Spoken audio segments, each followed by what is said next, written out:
Good afternoon, everybody. We're back. We're back. We're live. I'm Dr. Anthony Latson, and it's my beautiful wife, Dr. Kim Latson.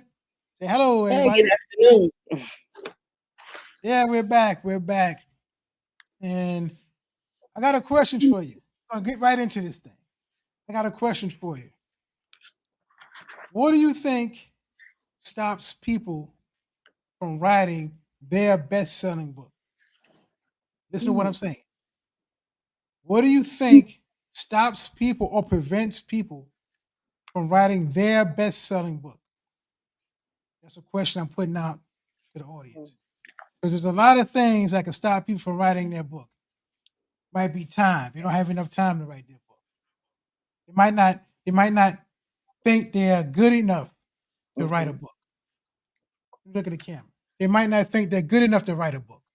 Yeah. They might think that why should they write a book? It's many answers to this question, but I just want to put it out there. What do you think the three things that is stopping people from writing a book? Just let's just talk for a little bit. Let's just have a conversation before we reveal to the audience the three. What do you Yeah. what do you say?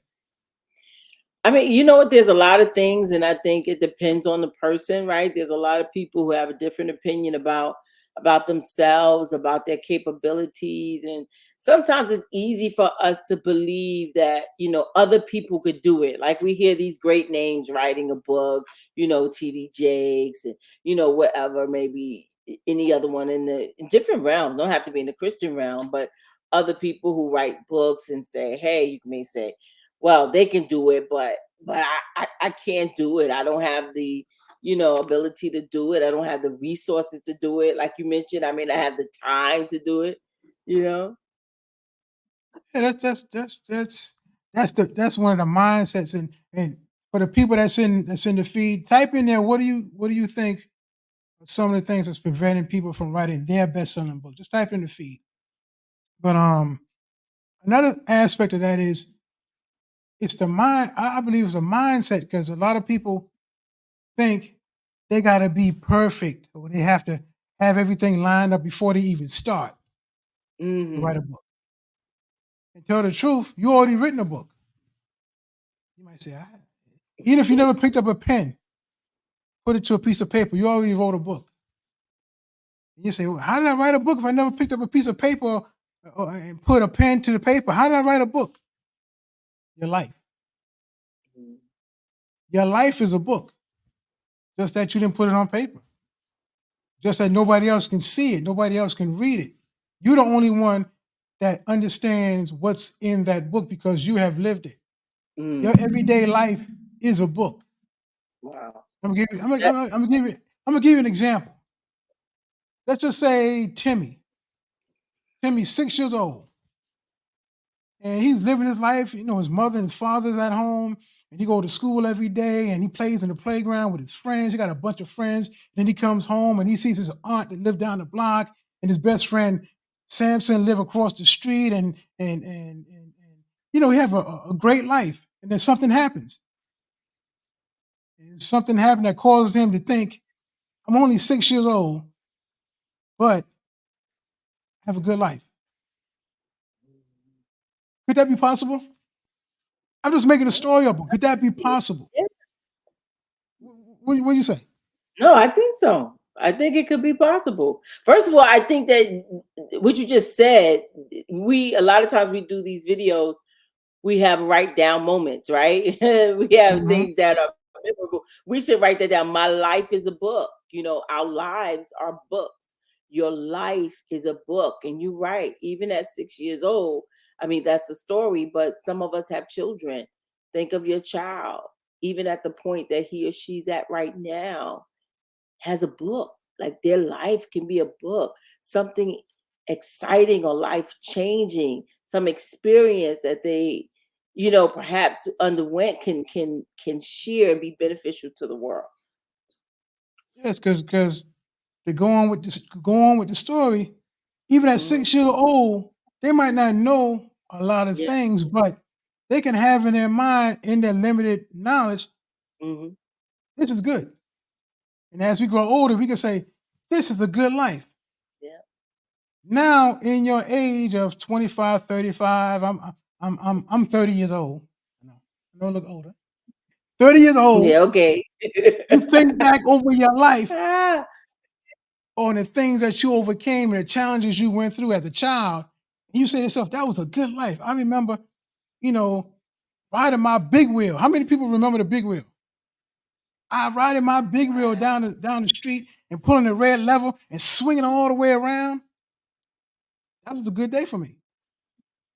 How many remember riding their bike? They riding their bike up and down the block, and you ain't worrying about what time to come home because you're with your friends, and you riding your bike down the block, and then you see the ice cream truck and the ice cream truck come. You got like 50 cents in your pocket, and you buy your friend some ices, 5 cent ices. That's way back in the day, you know. yeah, you telling your 5 age cent now, but go ices. ahead. Go ahead, tell I'm the telling my story. age now. I'm not 30. I'm sorry. I'm not 30. But you buy your friends ices, and you sit on the curb eating the icy, then get back on your bike and start riding your bike. Those was the good old days.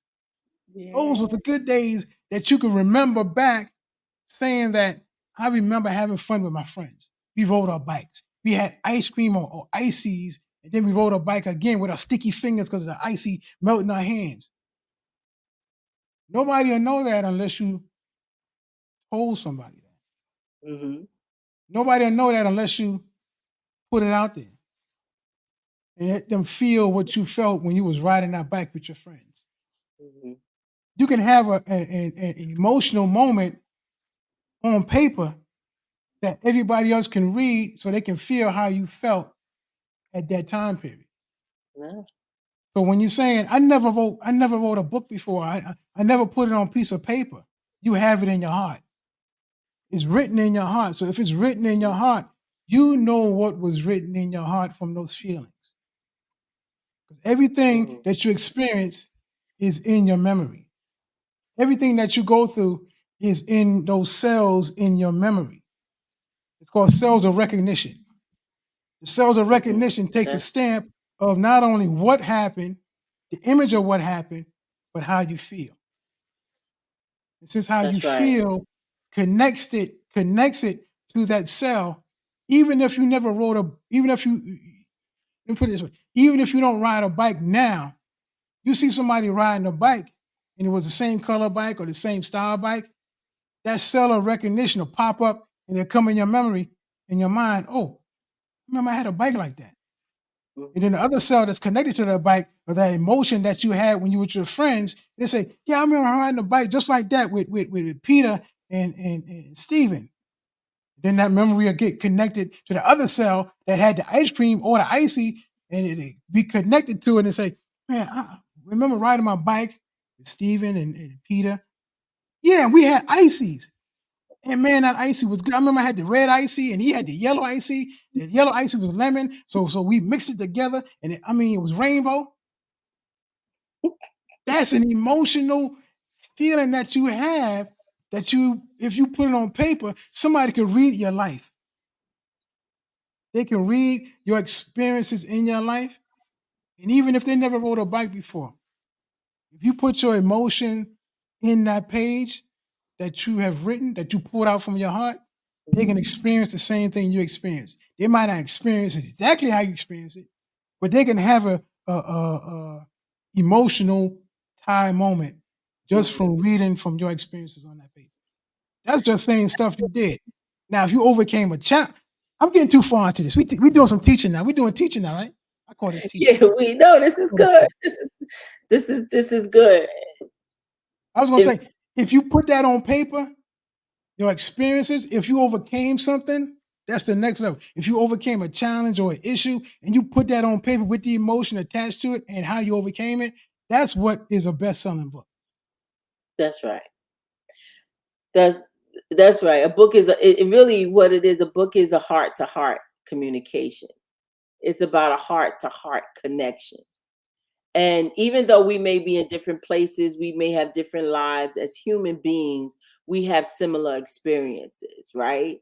You just mentioned the right riding the bike. Many of us know what it is to have some type of bike riding experience. Some of us do not, but some of us know what it is to fall down and get up. Some of us know what it is to have disappointment in their life. Some of us know what it is to have that joy, to experience love, to experience connection and friendship and marriage and divorce and different things. I see these are universal feelings, and we all have some type of experience.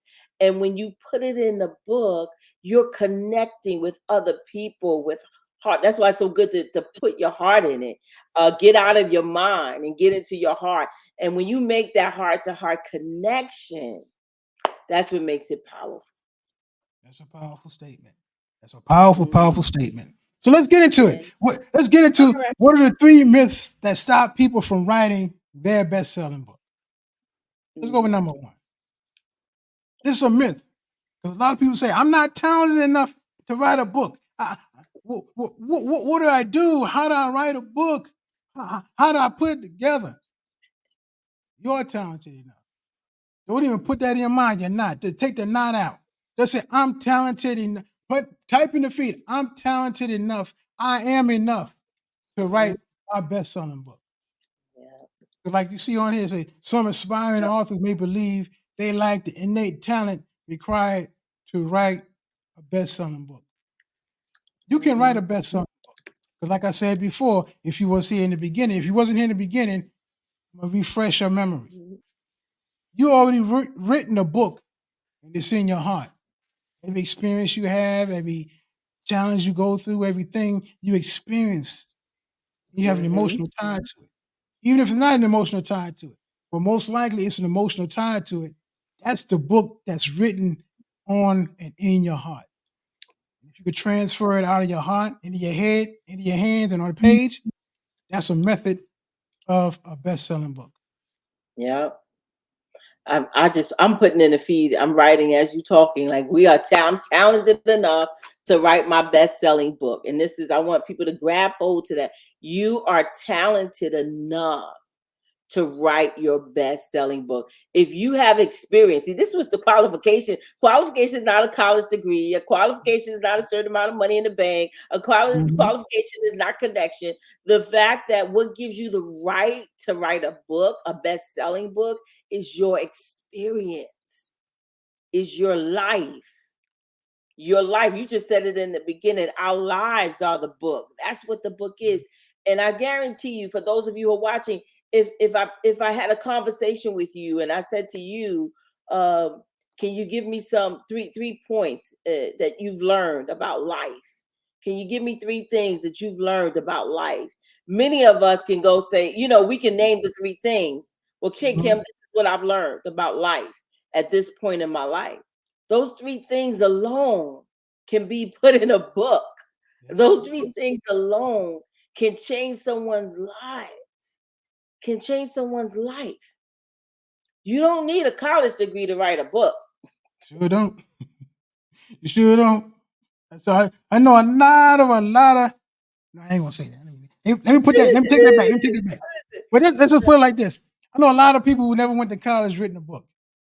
I know a lot of people who not even left high school written a book.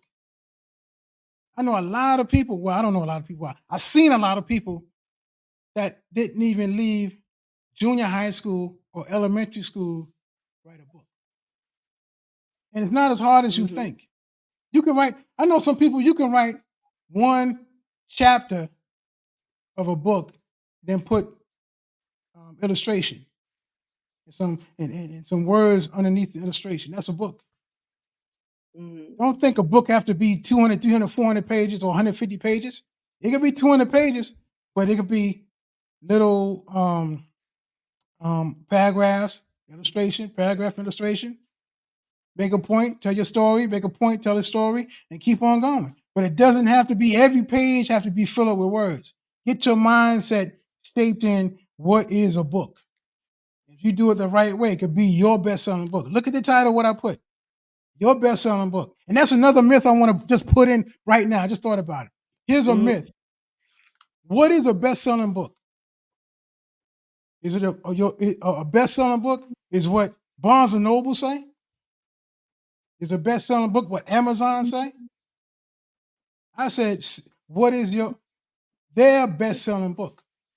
Your Mm, best-selling book is a book that you sell, that you have written, that came from your heart, that came from your soul. Every mhm, time you sell that book, it is a best-selling book. Why? Because it's your book, and that's your best book that you ever sold.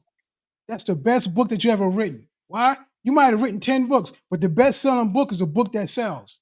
Because a book that's selling is going to touch that person's heart, is going to touch that person's heart that's reading that book because you put your heart in that book. And when they read your heart, they're going to know how they overcome that challenge that you overcame. Even if it's not a challenge, even if you're telling them how to do something, they're going to read it straight from your heart because you put it on a book. That's how we teach our clients. Don't just mm, write a book, become an author. The difference between an mm, author and just somebody writing a book, somebody writing a book, they're just putting down information. mm. But if you want to be an author, you're not putting down it. Yes. You're putting information down, but you're putting it down from your heart. You have a plan, you have a strategy, Mhm, you have an outcome. mm, Not only an outcome for the person reading the book, an outcome from you writing that book. That was a mhm. teachable moment. That's Moment. You good. should have a pen, write it out. If you don't remember what I said, go back and rewind this after we finish. Keep going over and over and over what I said about the difference between an author and somebody who just write a book. Mm. This is good. We're breaking barriers. That's what we're doing right now. We're breaking the myth. We're knocking on the we're tearing down walls and saying, listen, any barrier that you think is keeping you from writing your best-selling book is a lie. You really, there are no barriers. It's just you being able to do it. And I love it because we talked about, I don't know if we talked about it or I shared it at one point about having a why, like what's the why behind you writing, right? And I'm sure it is to inspire others, it is to change lives, and that's the point. That's why it's about, that's why all of us have the authority to write our book, because we have something that we can share and help someone else better their life. Absolutely. Yeah. Let's go to number two. What's number two? I'm glad you asked. What's number two? Some people Okay. say All I right. don't have a That unique number I. one was all right. Okay. Oh, wait, wait. Number one is I'm not talented enough. Oh, you froze. Okay, so all right, so let's break that. Okay, so what's the number one is I'm not talented enough, right? So we already dispelled that myth. Okay, Right. number Number two. two is you might say so. I don't have a unique idea. Unique idea? You have a unique idea because, like I said before, everything you went through, even if it's a how-to book, how to bake a cake, you went through how to bake a cake. If the cake is good, you went through how to bake that cake. Now, if you had some challenges baking that cake, how to overcome the challenge to baking your first cake. Whatever you put in the book, have it from your heart and your experiences, because that's a unique idea. Your experience. You don't have to write the same book somebody else wrote. You don't have to write the same book Betty Crocker wrote. Betty Crocker didn't bake a cake like you. Betty Crocker didn't bake a cake like my Aunt Pal Lee. She baked a pound cake, and I literally felt it was like a pound in my hand. But it was so good, and it was too sweet though. Got me watering. It was too sweet. It was too sweet, but it tasted so good because it was a pound cake because she made it from scratch. I don't know what the ingredients is. All I remember, she put in vanilla in there, and it came out thick and it came out compact. That's why it felt like a pound. Every time we go visit, I'm like, "You got any more pound cake? You got any more pound cake?" Cut that cake, cut it this small, but it felt like a pound in your hand. But when you ate it, man, ooh, See, that's now the imagine pound. if she would have wrote a book about that, right? You know how Yeah, to make a pound cake. I mean, you would be enjoying it today. eating that pound cake. But that's that's the key. You might not think you have a unique idea. It's unique to you because it's from your experience. Let's break down these barriers. Let's break down these strongholds that you have in your mind that you don't have a unique idea. Your idea is unique. If you have the idea in your head, it's unique because you have the way that you want to present it to the world. Mm. That's your idea. You know what I love is that God did not create copycats, right? He made us all an original. There's no one like you. There's no one like me. You know, we have a unique fingerprint. We have a unique, there's no one in the world that can be you. There's no one in the world. And even if you have children, even if you're a twin, there's no one like you. That's what makes you unique. That's why no one can tell your story. That's why no one can replace the things that God has given you to do. That gives you, all of us, if we're blessed enough to be one some of the millions of sperms that we're one of those millions that made it right here on the earth. Listen, we have a story to tell. We have a message, and no one can do it the way you can do it. We're unique. That's a unique Unique. idea. Our experience. None of us has the same experience. We could be in the same household, go through the same thing, and still we each get a different perspective out of it. Absolutely. And number three, this is what I hear a lot of people talk about. I need a large following before I start writing. People got to know who I am. I need people to follow me before I start writing so I can know what to write about. No, we need a large following. No, you don't need no large following. Write your book. You write the book from your heart. One person, all you need is one person to write it and say, man, that book right there, man, how did Mhm. you overcome that stuff? It's in the book. I know I read it, but I want to hear it again because that's how good it was. Mm, One person read your book and get touched by what's in your book. Just one person. People will start following you. And even if nobody follow you, they're going to follow you in your book. Once you put your book out there, once you put it out there, the world is going to see that seed that you put out there that you put in your book. Your book is a seed. And since mm. your book is a seed, you plant it out into the world, and those who see your book is going to receive fruit from that book when they read that book. Yes, yes. They're going to Powerful. receive fruit from that book once they read that book. Because once they start reading and get that fruit, they're going to taste and see what you put in that book and say, man, this is a good book. Wow, Mm, this is a good book. Oh, this is man, I'm gonna share it with my friends. And they're gonna share it with their friends. They're gonna be like, oh, there is a good book. Oh man, who wrote that book? And they're gonna start asking you questions. They're gonna say, can you come on my podcast? Can you come on my YouTube channel? Can you come over here and speak at my church? Can you come over here and speak at the boys club, at the girls club? They still got a boys club? I think they still yeah, got the boys club. I think they got the boys. Yeah, come speak at the boys and girls club. Yo, come speak at my youth group. Why? Because you dare to put your seed out into the world so the world can reap the fruit that's coming out of your book. mm, that's good. You don't need a following to start, but you need to start to get a following. That was good. Let me say, Mm. oh shoot, let me say that again. Yeah, say that again. You don't need a following to start, but you need to start so you can get a following. Absolutely. You just need to start. Because how people gonna follow you if they don't know what you got? How they gonna Mm, follow you if they don't know who you are, what you have? What's the key? They have to know you, like you, and trust you. If you don't start, nobody gonna know you. They don't know what's in your book. They don't even know you got a book. How can they like mhm, you if they don't even know who you are? How can they trust you if they don't know what you're trying to give them? You might be trying to give them bad seed or bad fruit. So they got to mhm, know you. They have to like you and they have to trust you before they follow mhm. Absolutely. We underestimate the power of one. We think we need everyone. We don't need everybody. I just need somebody. One person that purchased your book can change your life. One person not only can change your life, but you can change their lives. And so it's not about everybody. It's about somebody. It's about those who are assigned to you, those who will hear.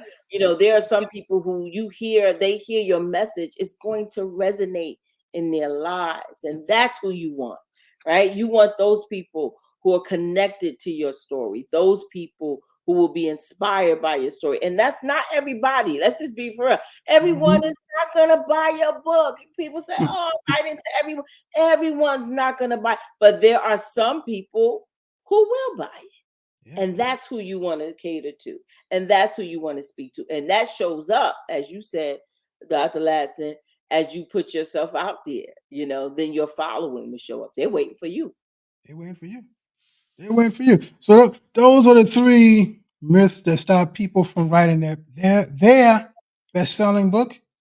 You just said you might think I need a large following before I start. No, you need to start so you can get a large following. The second one is you got to have a unique idea. No, you don't have to have a unique idea. You got to have your own idea. Mm. Your own idea, a God idea, your own idea. Yeah. And number one, you say, I'm not talented enough. I seen the feed. I am talented enough. I am talented. I am enough. I can write my own book and be a best-selling book because it's my book and I want this book to be a bestseller. And once I sell one book, it's already a best-selling book because it's more than what I had before. Don't let me start teaching here. Oh, wait a minute, calm down. Calm down. Because we're just giving you free information. Come on, calm down. So those are the three myths that stop people from writing their bestseller, or their best-selling book.